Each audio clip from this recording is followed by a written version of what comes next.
प्रभु प्रेमियों, जय जय राम। कहते हैं प्राचीन समय में जब गुरुजन संत जन अपने शिष्यों को ज्ञान का उपदेश देते थे तो शांतिमय वातावरण को देखते थे। वो अपने आश्रम में या नदियों के किनारे शांतिमय वातावरण में ही अपने शिष्यों को ज्ञान का उपदेश देते थे। परंतु श्री कृष्ण भगवान ने दुनिया को ज्ञान का उपदेश देने के लिए ऐसी जगह का चुनाव किया जहाँ पर घोड़ों की घनघनाट, हाथियों की गुंजार, लाखों सैनिक एक दूसरे को मारने के लिए उतावले थे, एक दूसरे का खून बहाने के लिए तैयार थे। ये स्थान था कुरुक्षेत्र का, जहाँ महाभारत का महायुद्ध हो रहा था। श्री कृष्ण भगवान ने सारी दुनिया को उपदेश देने के लिए अर्जुन को निमित्त मात्र बनाया और श्री भगवत गीता का 18 अध्याय का जो सार था उसका उपदेश दिया। कहते हैं जब भगवान सामने होते हैं तो इंसान का सारा भ्रम टूट जाता है, कोई भी शंका उसके मन में नहीं रहती। परंतु श्री भगवान जब अर्जुन को उपदेश दे रहे थे श्री भगवत गीता का, तो अर्जुन भ्रम में था। उसने कई प्रश्न किए श्री भगवान से। उनमें से एक प्रश्न ये भी था कि प्रभु आप कहाँ पर विराजमान रहते हैं? तो भगवान कह सकते थे कि है अर्जुन, मैं द्वारका में रहता हूँ, मथुरा में रहता हूँ, वृंदावन में, जगन्नाथपुरी में, हरिद्वार में, किसी भी स्थान का नाम ले सकते थे। पर उन्होंने मानव को महत्व बनाते हुए अर्जुन को कहा कि मैं तो मानव के हृदय में रहता हूँ और मानव मुझे बाहर ही ढूंढता रहता है। जैसे एक हिरण के शरीर से खुशबू निकलती है, उसके शरीर में एक कस्तूरी नाम की वस्तु होती है जो खुशबू फैलाती है। हिरण उसी खुशबू के लिए इधर उधर भटकता रहता है, पर उसको ज्ञान नहीं होता कि वो खुशबू अंदर से आ रही है। ऐसे ही मानव प्रभु को पाने के लिए इधर उधर भटकता रहता है, जबकि प्रभु हमें ज्ञान देते हैं, उपदेश देते हैं कि मैं तो तेरे हृदय में विराजमान हूँ।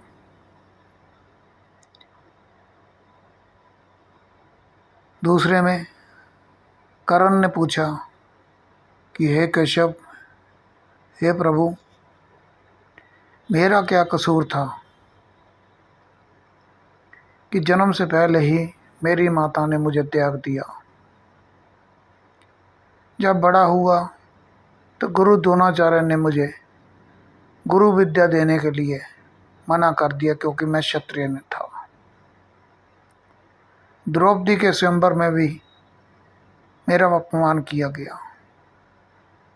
मेरे जीवन काल में कई घटना घटी जिसमें मुझे अपमान का सामना करना पड़ा। तो प्रभु ने बहुत ही अच्छा उसको उत्तर दिया कि हे कर्ण, मेरे जन्म से पहले ही मुझे मारने वाला पैदा हो चुका था। वो भी मेरा सखा मामा था। जब मेरा जन्म हुआ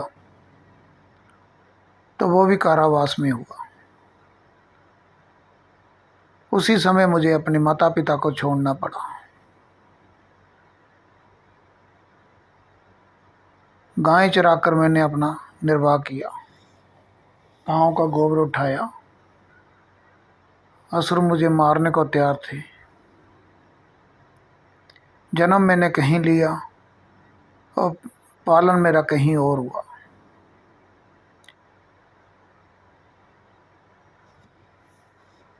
मैंने भी कई संकटों का जीवन में सामना किया छोटी सी उम्र में ही। तू अपने बीते हुए समय में भी जन्मों को गुजार रहा है और मैं अपने बीते हुए समय को भुलाकर भविष्य की तरफ बढ़ रहा हूँ। तो उसकी पीड़ा में ही अपना सारा जीवन गुजार रहा है।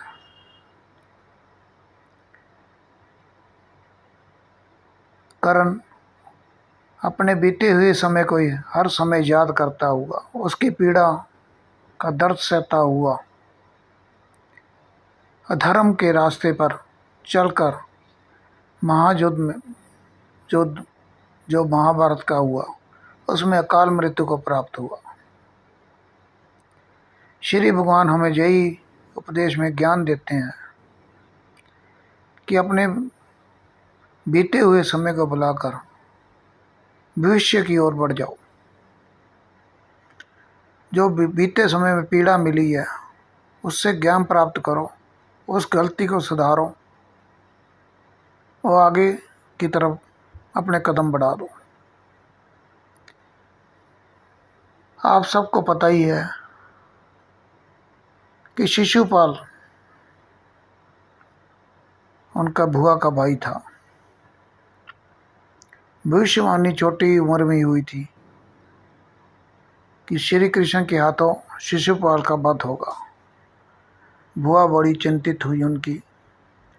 उन्होंने श्री कृष्ण जी से वचन लिया तो श्री कृष्ण जी ने कहा, भुआ मैं इसकी 100 गलतियां माफ़ कर दूंगा। जब वो बड़े हुए युधिष्ठिर जी की सभा में वो श्री कृष्ण महाराज जी को बहुत गलत बोलने लगा, क्योंकि वो रुक्मणी से प्यार करता था। रुक्मणी माँ श्री कृष्ण भगवान से प्यार करती थी। जब वो गलत बोल रहा था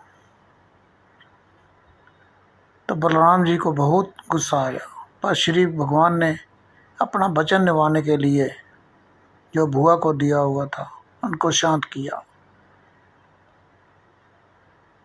जब उसने 100 गलतियां पूरी कर ली और अगली गलती पर मुख खोला तो श्री भगवान ने अपना सुदर्शन चक्कर से उसका धड़ काट दिया और मुख भी ना वो अपना बंद कर सका। इससे हमें ये उपदेश मिलता है, ये ज्ञान मिलता है कि किसी की गलतियों को माफ़ कर दो, पर वो यदि गलतियां करता ही रहे फिर उस पर प्रहार कर दो, उसकी गलती को माफ़ मत करो। ऐसे ही श्री कृष्ण भगवान महाभारत का युद्ध नहीं चाहते थे। वो संधि के लिए दुर्योधन के पास भी गए और उनसे कहा कि वो पांडवों को 5 गांव दे दे तो 5 पांडव संतुष्ट हो जाएंगे। दुर्योधन ने कहा कि मैं तो सुई की नोक जितनी भी जगह नहीं दूंगा। तो श्री भगवान ने वहाँ पर फिर युद्ध का ऐलान कर दिया। दुर्योधन ने उनको बंदी बनाने के लिए अपने सैनिकों को कहा। तब प्रभु ने अपना विराट रूप से इतना प्रकाश पैदा किया कि सभी की आंखें ओंजल हो गई। पर दुर्योधन फिर भी लोभ में इतना फंसा हुआ था कि उसको श्री भगवान की ताकत का अंदाज़ा नहीं हुआ।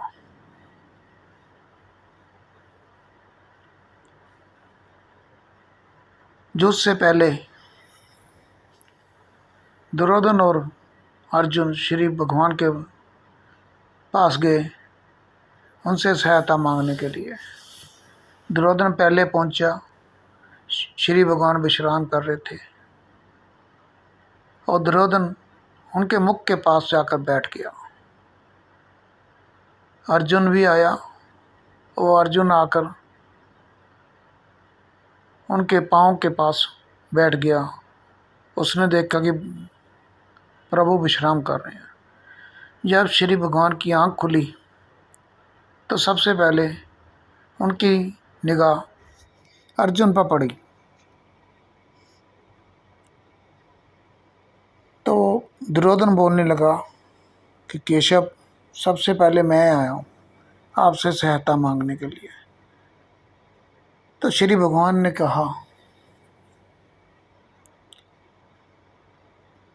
कि मैंने पहले अर्जुन को देखा है, पहले अर्जुन मांग ले। पर दुर्योधन फिर बोला कि केशव, पहले मैं आया था सहायता मांगने के लिए आपसे। तो प्रभु कृष्ण भगवान ने कहा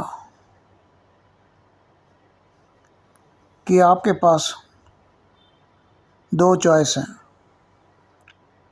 पहली, मेरे पास नारायणी सेना है मेरी, एक तरफ मैं हूँ,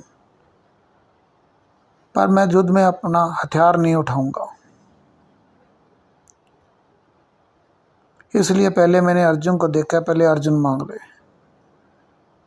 अर्जुन ने हाथ जोड़कर कहा, केशव, मुझे नारायणी सेना नहीं चाहिए, मुझे सिर्फ आप ही चाहिए, केवल आप ही चाहिए।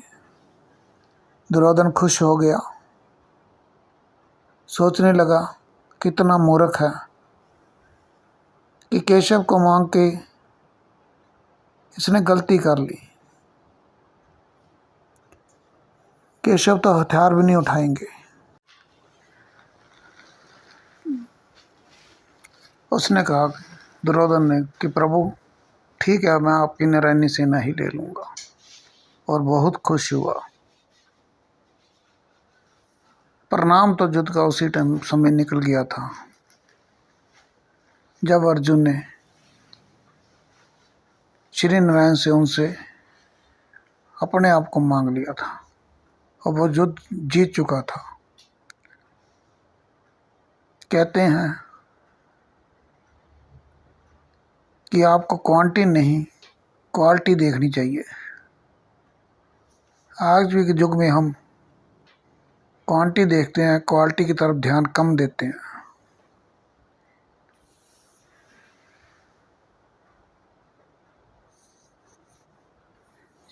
श्री भगवद गीता के हर श्लोक से हमें कुछ ना कुछ ज्ञान प्राप्त होता है।